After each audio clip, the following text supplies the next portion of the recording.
Starfield's got another dev video today, and it's taking a focused look at companions. VASCO seemingly is going to be one of the start ones that you have, as he is tied to the Constellation group, which you are part of as the world of Starfield or universe. So he's going to be helpful for surviving, gathering resources possibly and minerals, judging by some of his attachments, and it's looking pretty good as well. It's always obviously been a big part of Bethesda games having followers, so maybe this will be one in a long line that you'll be able to recruit and utilize.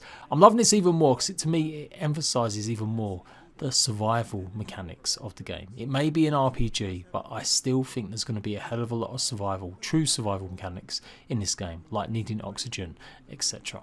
Also, you may have seen some of the leaked info that's come out in the last few days, apparently again from some of the tech demos of Starfield from a couple of years ago.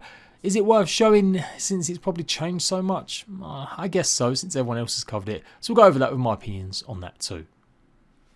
So the big buzzword going around with Bethesda and their showcases over the last few months has been returning to its roots of RPG. Older, hardcore RPGs means proper character backgrounds and traits that give you changes to the gameplay and interlocking choices and factions that affect the greater story. Part of that is the Constellation, and you are part of that group. You're one of the last group of space explorers with Constellation, and yeah, this guy, this robot VASCO, is going to be there by your side. I'd love it if it's more functional, if you can literally direct him to go and gather resources, maybe on a moon-like planet or asteroid, to go and get you some iron, some ore, or simply just be able to carry some of your stuff around. Is it going to be just like the bog standard companion? Seemingly not, as the focus here was definitely not on combat, although it does have combat weapons or items to use to defend itself. The focus was more on just doing some of the work for you. So there's been a lot of these leaks shown off in the past. That's how I kind of leaned into the fact it might be a survival game. And given the emphasis on always having like a suit or helmet on for oxygen, that will probably be the main survival mechanic, certain planets needing that oxygen. So take these leaked images with a pinch of salt. They're supposedly again from the 2018 demo, so that's actually nearly 4 years ago now. We've seen some similar shot like this before of this kind of base. This one's a bit more interesting as it kind of does tie in a little bit, I think, with what we expect to see in a cockpit of a ship.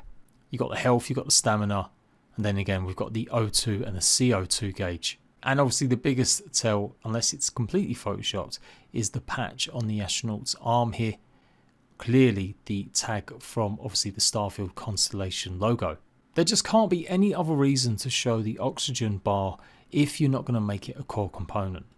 It is one of the things I'm truly excited about with Starfield, is if it has got some decent survival mechanics in it. Of course, these images I'm sure have been changed vastly now.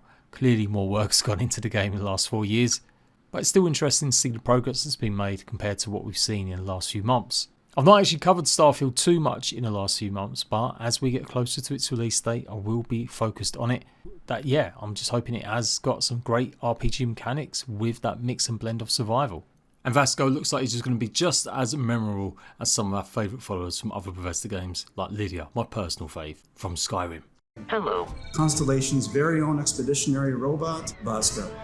Obviously with E3 being cancelled, which wasn't really a worry to Bethesda as they often have their own show, I still think we're obviously going to see a big show from them at Microsoft this summer, and obviously that's when we're going to see full actual proper gameplay of Starfield. Until then, any more news creeps up, I'll let you guys know. I'll see you rat bags later.